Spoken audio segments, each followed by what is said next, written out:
Ma Mission TV, le miroir du monde. Première transition politique pacifique depuis l'indépendance en 1960. C'est un événement considérable pour l'Afrique et c'est aussi un événement considérable pour le monde. Vous êtes aujourd'hui à la tête d'un pays qui cumule les superlatifs et qui est aussi un des plus vastes chantiers. Les superlatifs, j'en cite 4.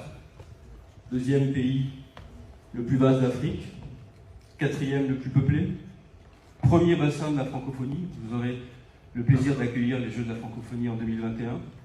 Et vous êtes l'un des premiers producteurs de minerais importants, dont le cobalt, qu'on cite souvent comme le minerai stratégique du XXIe siècle. Vous avez rappelé à l'ouverture du Forum de la paix, en présence d'Emmanuel Macron hier, que vous aviez également des terres arables infinies, qui pourraient être une solution au problème de la faim en Afrique. Et dans le même temps, vous héritez d'un pays qui est un immense chantier. Un pays, jusqu'à une date récente, Monsieur le Président, qui était isolé et sous sanction. Un pays dont une partie, vous l'avez rappelé également hier, est encore en guerre, vous connaissez des conflits, avec la présence sur son sol d'une des plus importantes opérations de maintien de la paix des Nations Unies. Mais un pays surtout parmi les plus riches, au potentiel le plus important, mais qui est malheureusement aujourd'hui un des pays les plus pauvres. Le RDC est classé 178e sur 189 pays au classement du PNUD, de l'indice du développement humain. Alors ma question est simple, Monsieur le Président. Dans ce contexte, quelles sont vos priorités et comment entendez-vous relever ces immenses défis? Bien, merci. Avant toute chose, je salue l'assistance et je remercie les organisateurs de me faire l'honneur de venir parler de mon pays. Un pays qui, comme vous l'avez dit, cumule les superlatifs, mais en ce moment est en train de passer des moments difficiles. Pour moi, c'est passager parce que nous avons une telle potentialité dans ce pays, à commencer par sa population qui est à plus de 60% composée de jeunes. Donc, ça veut dire qu'il y a un avenir à ce pays et il suffit simplement d'encadrer cette jeunesse du mieux que l'on peut et on va y aller. Alors, mes priorités, c'est d'en faire un État moderne en luttant contre la pauvreté. Parce que la pauvreté, vous avez vu, elle nous a amené beaucoup de difficultés, comme la corruption, comme les guerres, les conflits ethniques et bien d'autres choses. Je vais concentrer donc mes efforts sur l'établissement d'un État de droit, parce que avec l'État de droit, je pense que nous pouvons avoir des institutions qui soient fortes, crédibles et capables de pouvoir tenir notre administration, améliorer notre économie, permettre évidemment à celle-ci de croître et de mieux répartir cette richesse qu'on créera ainsi par la suite. Donc mes projets, c'est dans l'énergie, investir énormément d'efforts dans l'énergie. C'est pour ça que je sillonne le monde pour trouver des partenaires, des investisseurs qui viendraient nous accompagner dans ce défi. L'énergie propre, j'insiste, parce que nous avons une capacité à développer de l'énergie de à peu près 100 000 mégawatts, donc 44 sur le seul site d'Inga.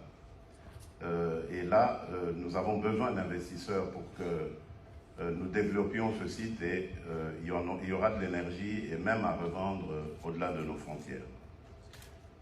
L'autre défi, c'est celui des infrastructures. C'est vrai que le Congo est vaste et pour réussir son intégration d'abord, il faudrait développer le secteur des infrastructures.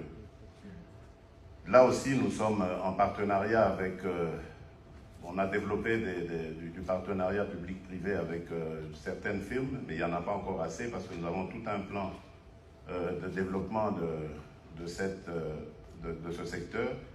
Et nous sommes demandeurs justement d'investisseurs avec lesquels nous allons avancer vers ces défis. Nous avons également l'agriculture. Pourquoi l'agriculture? Tout simplement parce que le Congo a souvent vécu de ces mines, des rentes minières, mais nous nous sommes rendus compte que ces rentes minières n'ont pas développé notre économie, ni par la création de l'emploi, ni par l'augmentation de la richesse. C'est vrai qu'il y a des réformes que nous allons faire dans ce domaine des mines, mais nous avons voulu privilégier la diversification de notre économie, et l'agriculture, qui est aussi un secteur porteur et pas suffisamment exploité par notre pays, est un domaine d'avenir parce qu'il peut nous permettre de créer des emplois, beaucoup d'emplois même, de transformer nos matières, nos productions sur place et même d'exporter. Et cela, comme vous pouvez l'imaginer, a pour conséquence de rentrer des devises, mais également, l'autre conséquence, c'est de lutter contre la malnutrition, la famine, et d'avoir un peuple donc, qui soit digne et fier. Donc ça, c'est dans le domaine économique. Dans le domaine social, je suis allé déjà directement, malgré les maigres moyens à notre disposition, dans ce que la Constitution de la République nous recommande, c'est-à-dire d'assurer la gratuité de l'enseignement fondamental.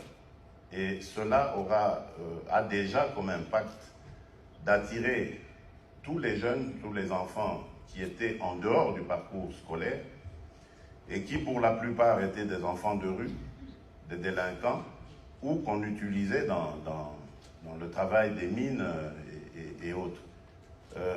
Et là, l'avantage, c'est que donc ils reviennent dans le circuit, le parcours scolaire, et nous pouvons préparer donc ces jeunes gens aux défis à venir de notre pays. L'année prochaine, je vais entamer la couverture maladie universelle, parce que là aussi, nous voulons garantir l'accès aux soins de santé à toute notre population. Et enfin, on va développer un certain nombre de logements sociaux, parce qu'évidemment, l'habitat est aussi un grand défi que la République démocratique du Congo doit relever. Alors, bien entendu, pour tout cela, il y a des conditions pour que ça marche. La première de ces conditions, vous l'avez dit, il y a encore certaines poches de violence, d'exaction en République démocratique du Congo. Et donc, le premier objectif, là, ce sera de restaurer la paix, mais la paix complète sur tout l'ensemble du territoire national. Et je n'ai ménagé aucun effort depuis mon investiture pour arriver à donner à mes compatriotes cette paix tant désirée. J'ai vu tous les voisins. En parlant, j'ai parlé avec eux, je leur ai fait voir l'avantage qu'il y avait de dépasser nos sentiments personnels, de regarder l'intérêt de nos peuples, de la région, à travailler la main dans la main, à développer nos économies respectives, peut-être même à les intégrer, parce qu'au niveau de l'Afrique, nous avons lancé l'initiative de la zone de libre-échange, et cela doit commencer par les communautés sous-régionales avant de se généraliser à toute l'Afrique. Et donc, l'idée pour moi, c'était de parler à nos voisins et de voir ensemble comment est-ce que nous pouvons avancer autrement que par des conflits, par des tensions inutiles et finalement improductives. Donc voilà, en quelque sorte, ma vision, mon approche. À côté de ça, évidemment, je crois que j'en ai parlé Nous allons mettre l'accent sur la bonne gouvernance, la lutte contre les antivaleurs. Ces antivaleurs telles que la corruption qui ont énormément nui à notre économie, à notre pays, à son image, à sa dignité. Vous avez parlé du rapport Doing Business qui nous met vraiment en arrière. Là, nous allons très bientôt d'ailleurs mettre en place une cellule qui va s'occuper d'améliorer, de faire des propositions pour l'amélioration du climat des affaires. Et voilà, donc je crois que le Congo à venir, dans quelques mois, dans quelques années, sera un Congo compétitif et surtout attrayant et rassurant. Monsieur le Président, merci infiniment d'avoir bien voulu partager avec nous votre vision. Vous avez effectué de nombreux voyages. Vous avez été en Belgique, vous avez été aux États-Unis, au Japon, récemment à Sochi. Aujourd'hui, vous êtes à Paris, c'est votre première visite officielle en France. Vous avez rencontré le président de la République hier. Qu'est-ce que vous lui avez proposé? Qu'est-ce que vous pouvez nous dire de ce que vous avez pu envisager comme partenariat avec la France? Et quelles sont vos attentes vis-à-vis de ce pays? Oui, merci. D'abord, j'ai invité la France à redevenir présente en République démocratique du Congo, parce que c'est un partenaire traditionnel, historique. La France a depuis longtemps été aux côtés du Congo. Rappelez-vous les paras qui ont sauté sur Kolwezi pour aider le Zaïre à l'époque de se libérer des agresseurs. Donc, et je ne parle pas des projets qui ont été réalisés par la France au Congo, la coopération, et c'est cela que je voudrais relancer, parce que le Congo a été très souvent vu ces derniers temps comme un pays infréquentable et qui a fait peur. Aujourd'hui, j'ai multiplié ces déplacements pour dire aux gens que le Congo veut parler et il faut l'entendre. Le Congo a des besoins, le Congo veut se développer et il a des amis, il compte sur ses amis, ses partenaires pour développer des relations de coopération afin de pouvoir décoller. C'est notre droit. Et donc, avec le président Macron, nous avons évoqué tout un grand nombre de sujets. Donc, la coopération militaire, je vous ai parlé de paix ici. Nous avons vraiment besoin de renforcer les capacités de nos forces de sécurité. Et cela, la France peut nous l'apporter par son expertise. Nous avons évoqué l'agro-industrie. Je vous ai parlé de l'intérêt que je marque à ce secteur, l'agriculture.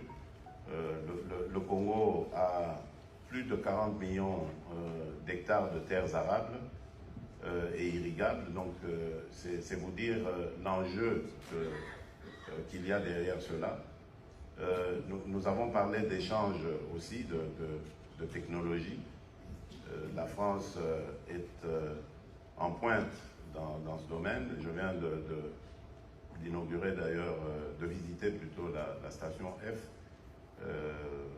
Le numérique est un domaine dans lequel nous voulons nous lancer, développer ce domaine. Je vous ai parlé de notre jeunesse qui est ingénieuse et qui n'a besoin que d'encadrement.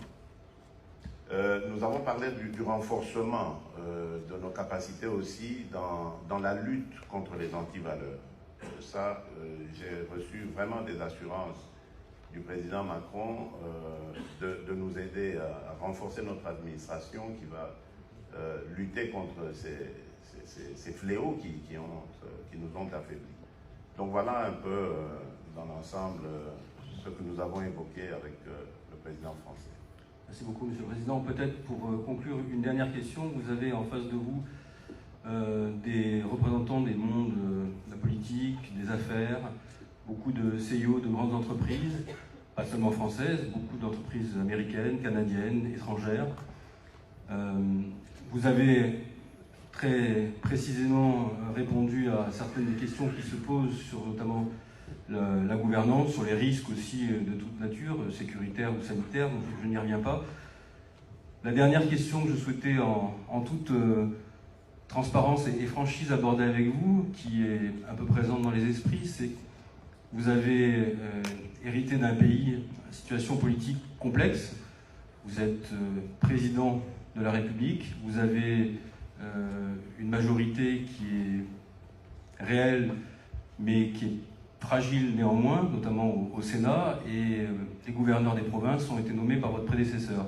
Comment est-ce qu'on fait quand on est président de la République d'un si grand pays pour arriver à lever cette hypothèque d'une forme de ce que certains évoquent, un dualisme du pouvoir?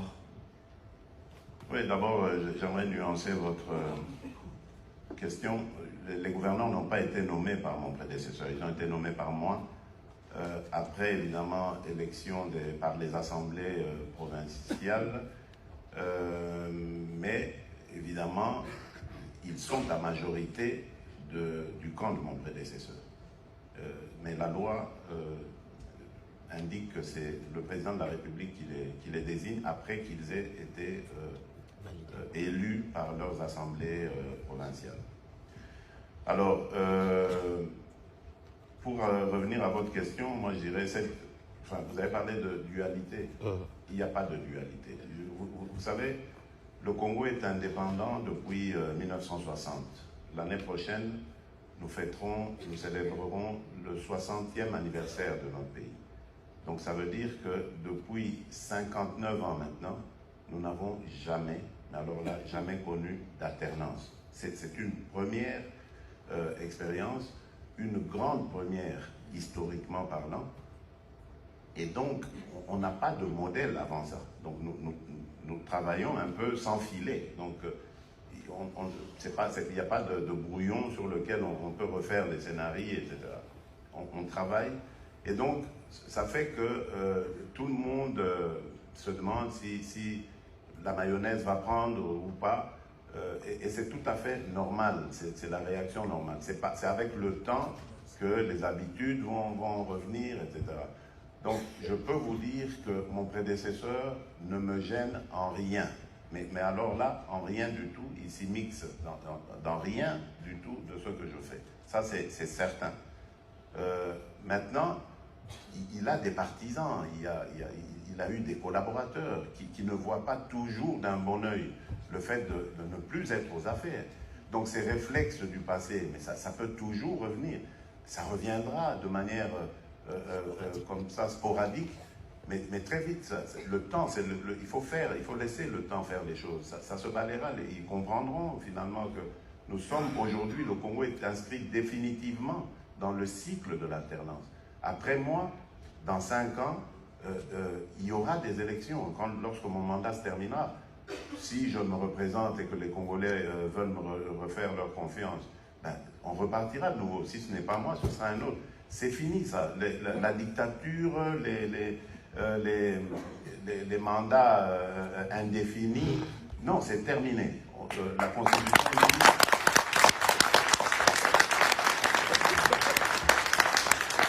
Notre Constitution détermine des mandats de 5 ans. Après 5 ans, on retourne devant le peuple qui détermine le... Ça va désormais être ainsi. C'est pour ça que, bon, les gens n'étant pas habitués à cela, ils ont l'impression que mon prédécesseur est encore là, mais très sincèrement, il n'a plus rien à voir dans la gestion de mon pays. Mais attention, nous sommes en coalition. Ça, il faut le dire. Pourquoi est-ce que nous sommes en coalition? Parce qu'au niveau législatif, donc au niveau de l'Assemblée, c'est son parti, ses partisans qui sont majoritaires. Et donc nous nous étions dit, au lieu d'avoir un système de cohabitation, il vaut mieux aller en coalition. Nous avons coalisé autour d'un programme qui a été impulsé par moi et qui sera conduit par ma personne. Donc ça veut dire qu'il n'y a pas du tout péril en la demeure. Le Congo va bien, de mieux en mieux chaque jour, et vous êtes les bienvenus. Monsieur le Président, au nom des organisateurs de la conférence de Paris et de tous les amis qui sont avec nous ce matin, je tiens à vous remercier très chaleureusement à la fois pour avoir partagé avec nous vos convictions, la force de vos convictions, votre vision aussi, c'est important je pense pour tous ceux qui souhaitent investir et faire le pari de la RDC, d'entendre de votre bouche ce message très, très fort qui est une rupture et dont on souhaite que vous puissiez l'apporter à son terme, même si le chemin est long. En tout cas, pour tout ça, je tiens à vous remercier d'être avec nous et d'avoir partagé ce moment. C'est moi qui vous remercie.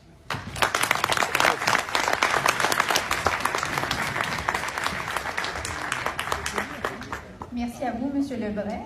Et merci, Monsieur le Président, pour votre présence parmi nous, mais également pour une conversation très franche et réfléchie. Alors, mesdames et messieurs, je vous invite à vous réunir à l'extérieur de la salle pour une demi-heure de recevage pendant que nous préparons la salle pour le déjeuner. Ma mission TV, le miroir du monde.